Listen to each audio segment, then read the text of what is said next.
Good evening.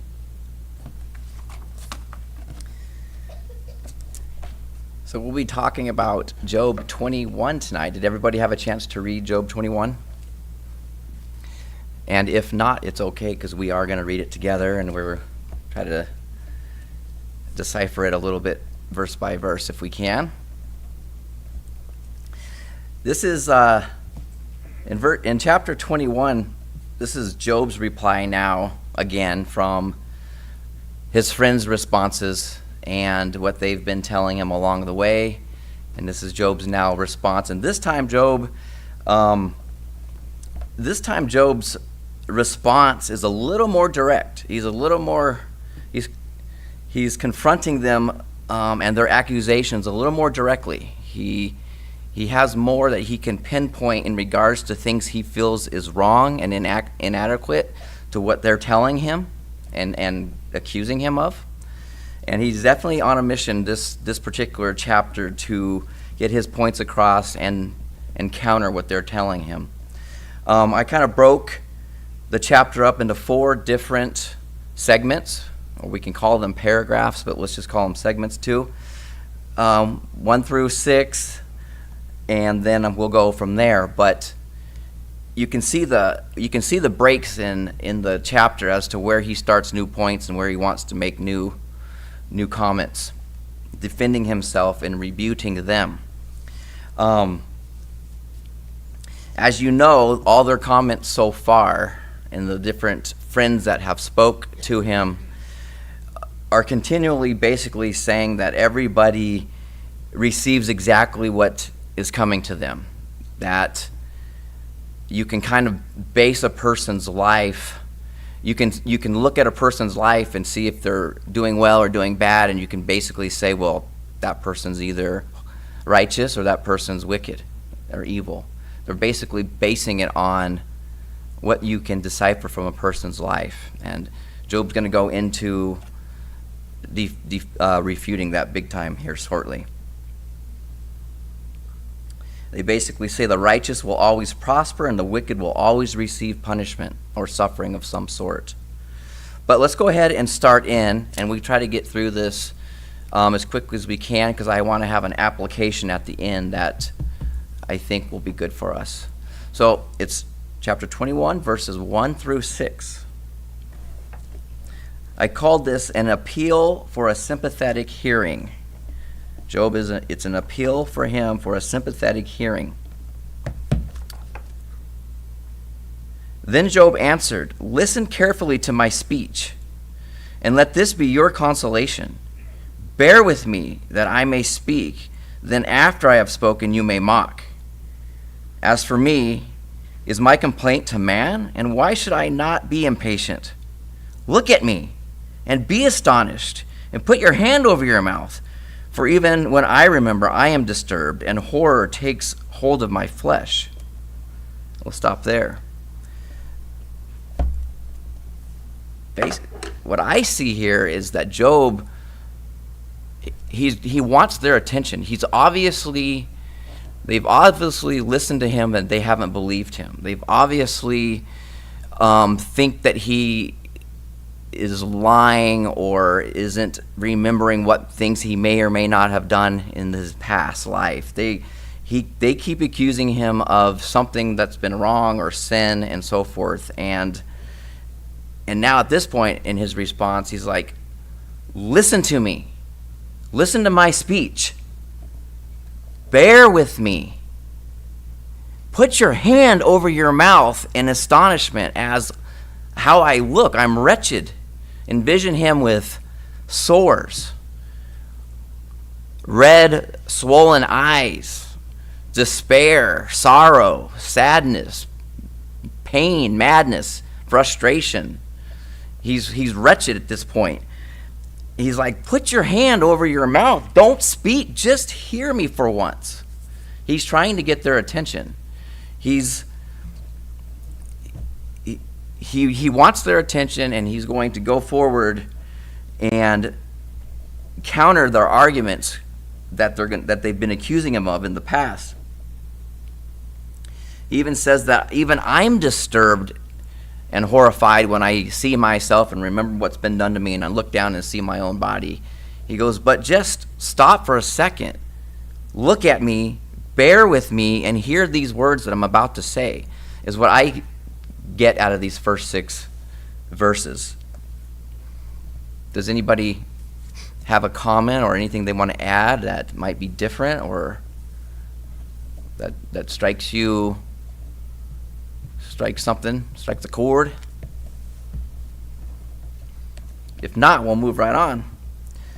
The second paragraph, or the second thought I think that Job's going to go into, is from verses 7 to 16, and I titled it, An Argument That the Wicked Do Prosper.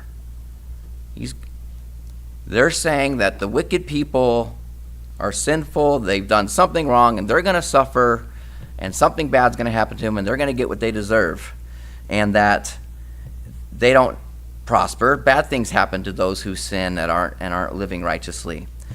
But as we read here, we're going to see where Job paints a nice picture where that's not true. So as we go forward, verse 7, why do the wicked still live? Continue on, also become very powerful. Their descendants are established with them in their sight, and their offspring before their eyes. Their houses are safe from fear, neither is the rod of God on them.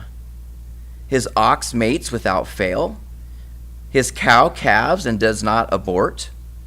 They send forth their little ones like the flock, and their children skip about.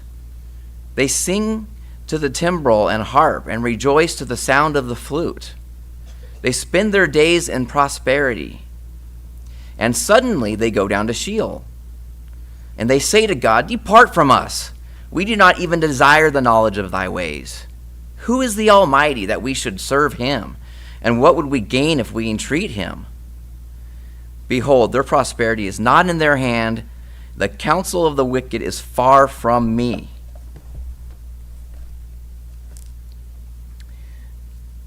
So, like I had been saying, the friend's thought is that sin produces suffering, and the suffering proves sin. And Job denies that. Job is saying, no, just because... Well, they're saying sin produces suffering, and suffering proves sin. And Job denies it. Job paints this picture, this paragraph, of a wicked man, though his life was full. It was long. It was prosperous.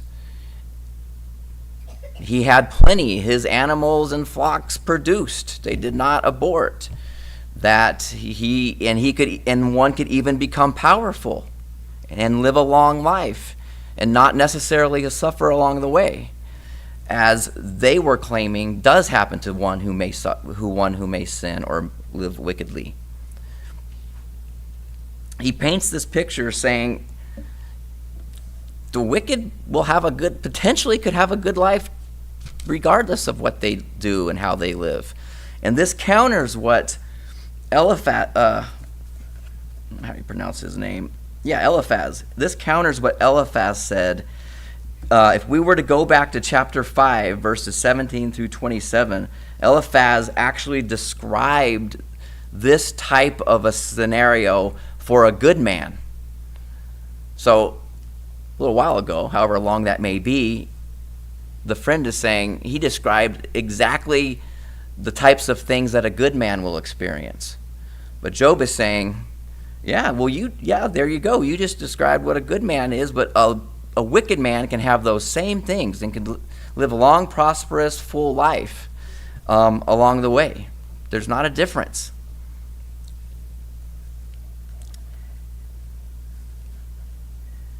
Eliphaz also, back in chapter 5, when it was his turn to reply, in verses 2 through 7, had painted a picture of the fate of the wicked. Bildad had confidently said that the wicked has no offspring of posterity among his people, nor any survivor where he sojourned. And that comes from chapter 18, verse 19. Zophar, last chapter, also said that the wicked man dies while still young. So all three of those was a picture of what the wicked man will experience. Early death, suffer early, bad things. And Job counters that by saying, there's wicked people who live their whole life and bad things don't happen to them. They're fruitful and powerful and have abundance. That your points don't add up. Your points are false, is what Job is getting at.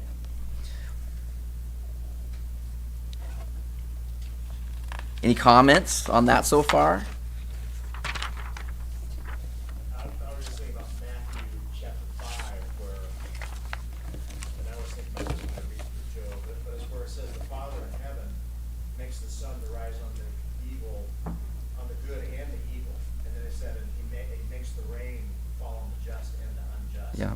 There's like a providence, a general overarching providence of God, right? The sun always rises. The moon is always in the sky to light our way. The stars are always there. The rains always come to feed the earth and to help crops grow. God takes care of the earth and the people in it through a general providence that benefits everybody. That's right. And so he doesn't really, discern the good from the bad. I was also thinking about verse 14 where it says, the evil people he's talking about here. It says, depart from us. We do not even desire the knowledge of your ways. Like, we don't even want to know anything about you. And it reminds me of this guy that I watch on YouTube shorts every once in a while. His name is Cliff, and he goes to all these college campuses and debates with the kids. And he's been doing it forever, because I've seen videos where he looks like he's 20 years younger. And then you see one's current day where he's got gray hair now. And what's really interesting is when you look at the ones when he was really young, there was like honest debate going on back and forth. Like, you could see the kids on the college campuses were truly interested in wanting to understand what it was he was teaching and what his religious thought process was. And they were truly interested. Then you fast forward to today, and it's like a lot of the kids, that are against what he's, talking about are unhinged. Like, it looks like they've got mental illness. They are so angry and screaming and yelling. They don't even want to have a back and forth. They don't want to have a discussion. They don't want to know anything that he has to say, which is really interesting. When I started thinking about this a few weeks ago, after I noticed that, man, he's been on here for a long time, I started to see the difference in the way that the young people reacted. And essentially, what's happening now is exactly in verse 14, where they're saying, get out of here. We don't even care to hear anything about God. We don't even want to hear about it. And that's kind of where we're at right now, verse 14.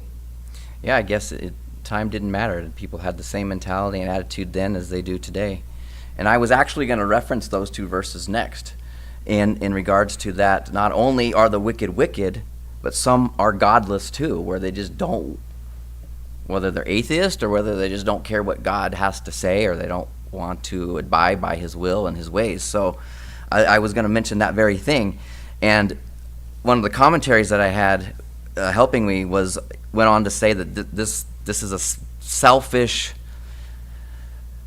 individualistic, selfish, self-centered, or a materialistic type attitude that this person may, or in this example, this person may have, in that they only care about themselves. They only care about what's in it for the time being, the here and now. And he goes on to say in the next couple of verses, can't remember where, what do we gain from it?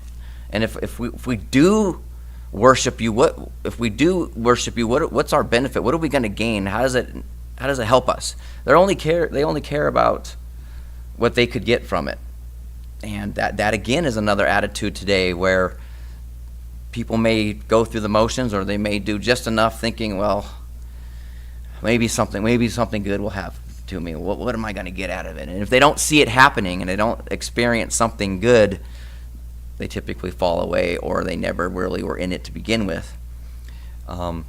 But we know the difference, that we're not doing it for what we gain materialistically on earth now. We know we're doing it for the fact that we've been given eternal life, and we want to do it out of gratitude, thankfulness, and appreciation for what we have coming when we're gone versus the here and now. And he basically closes this segment. Job closes this segment by just basically saying, I do not have these wicked attitudes, and rejects the counsel of the wicked. I'm trying to move a little more quickly here. The next set of verses grouping was 17 through 26. I titled it, Often the Wicked Go Unpunished. How often is the lamp of the wicked put out?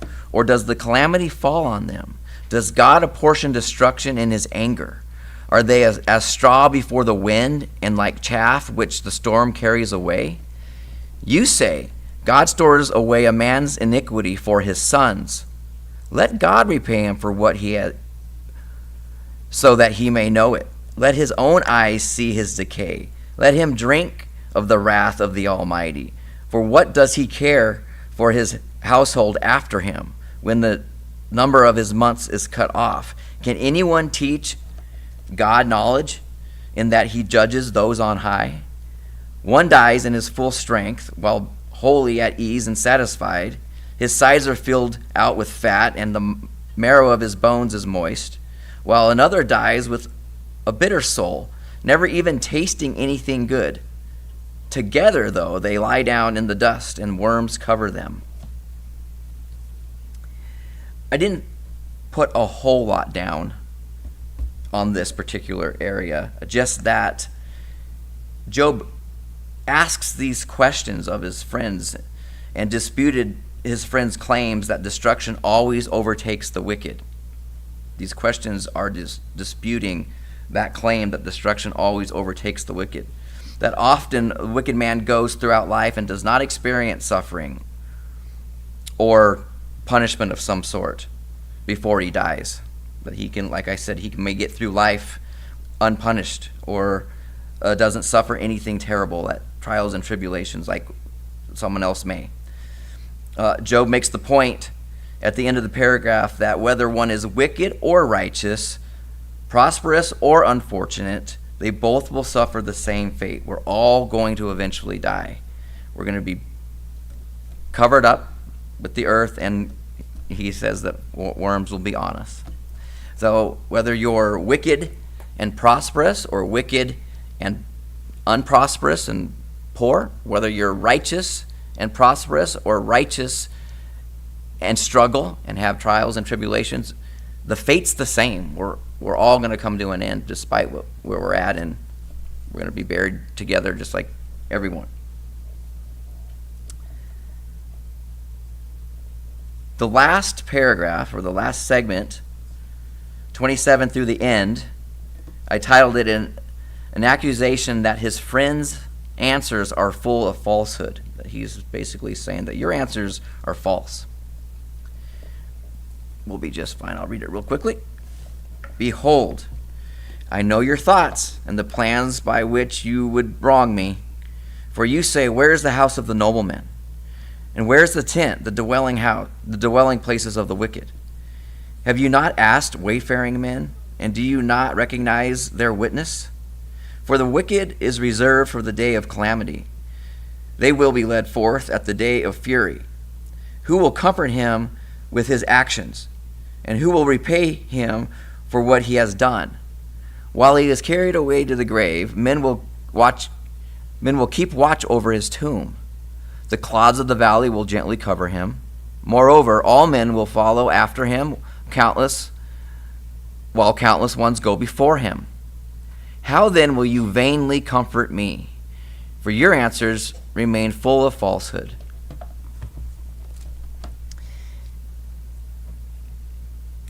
He sees already, he tells them already, I know you're not going to listen to me. I know you're already countering your thoughts against me.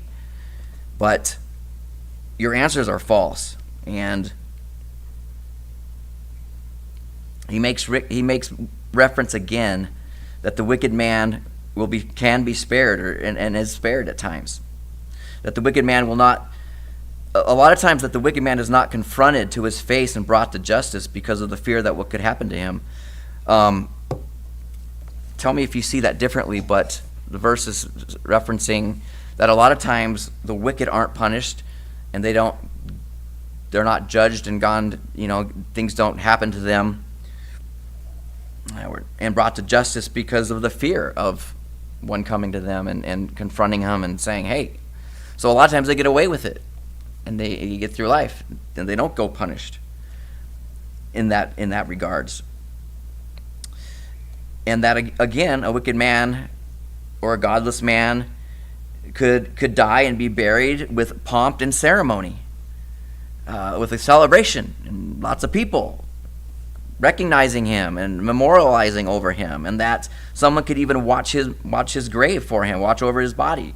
Evidently, that was something that happened back then, that you got a person watching over the body because of maybe they were influential or important or powerful or whatever it may be the case.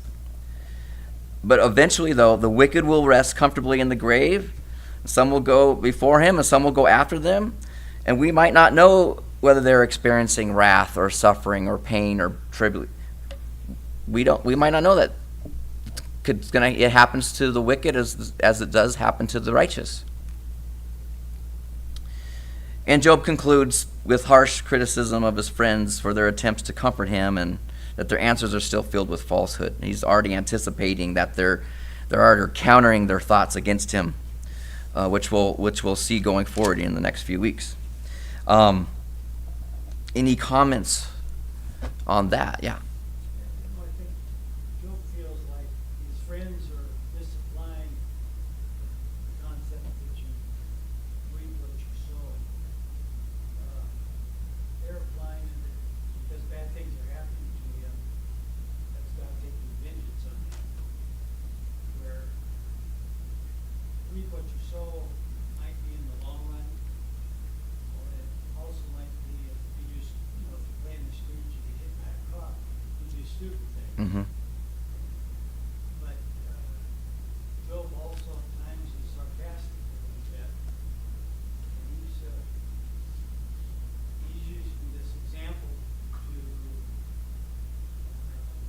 protect his position that he's not being punished by God for bad acts.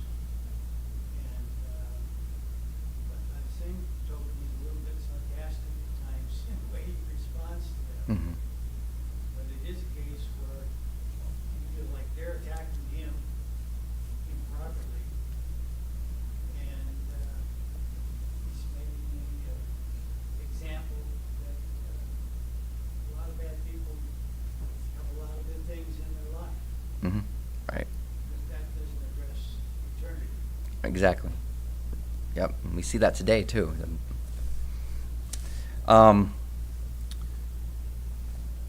I thought, though, in an application sense, that a couple things stood out to me, and the two or three things that stood out that we can take with us tonight all comes from the first 6 verses, 1 through 6, when he was trying to get their attention. Again, he says, listen carefully to me, to my speech. Bear with me while I talk. Just shh. Look at me. He's wanting a sympathetic response. He's wanting them to understand what he's going through. He's wanting some sympathy, some empathy, some care, and some compassion, which he had not been receiving yet, as we've read through their other responses previously.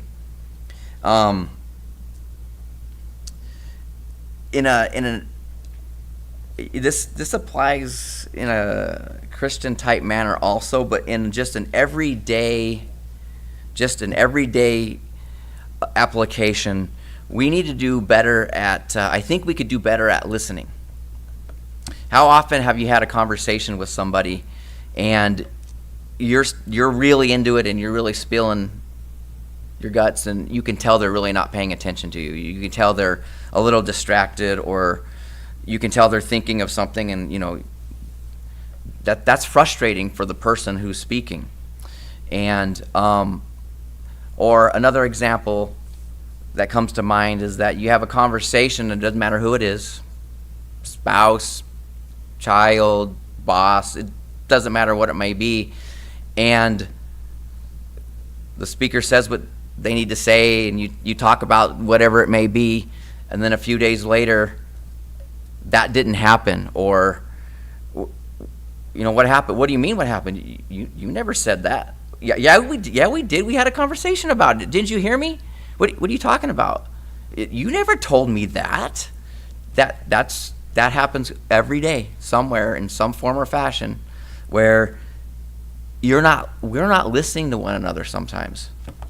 We may hear each other, but we don't listen to one another sometimes. And this is an earthly application to just good communication, but you could also say that we need to hear the word. We need to listen to the word and grasp what it's saying too, and not just hear it and not hear it. You know what I'm saying? We need to understand what we're reading and apply it. But in a communication type way, there's 4 little things real quickly. We've gone over, so I'll be really quick here. When we're talking to one another, pay attention to them. I'm guilty of this. I'm probably the one who needs to listen to this the most. Pay attention. Look directly at them. Look in their eyes. Show that you're listening. Nod. Facial expressions. Maybe confirm, say something. Provide feedback. Again, maybe ask questions. Maybe say, okay, I understand, yes. Give them some type of feedback. Clarify that you understand what they're saying. Allow the speaker to finish. How often do we interject before they're done, and we counter before they're done, and then we're not hearing anything that's being said? If 2 people are talking, you're not hearing what the other person's saying. Let them finish, then counter. Then we'll hear, counter appropriately, and so forth. That was just some stuff that came to mind in regards to improving communication in an earthly manner, no matter who the relationship might be with. But secondly, Job says, bear with me. Bear with me. Christianity is a one another's religion. We are to be there for one another. We are to love one another. We are to bear one another's burdens. In Galatians 2:6, it says Paul tells us that we are to bear one another's burdens. Paul also says in Romans 12:9-16, it's a list of characteristics of Christian living and Christian characteristics of how to be on a daily basis. And in those characteristics listed, one is which we are to weep when one weeps and rejoice when one rejoices, and be there for one another. So remember, we need to bear one another's burden, be there for one another, recognize when someone's in pain and so forth, or needs help, or needs to talk and so forth. And then lastly, Job had said, look at me and keep your mouth shut, just in astonishment. Look at how wretched I am. But in this case, we need to look at people. We need to recognize things sometimes. Sometimes we see stuff and we don't see stuff. People are hurting and we don't even see it. So to put it all together in summary for a take-home application, if we want to be good comforters and good friends, we must learn to be good listeners, help to bear one another's burdens, and must look at them more closely. So, any comments? We're over, so I apologize for that, but hopefully that was an accurate description of chapter 21 and something that can be applied in our lives going forward.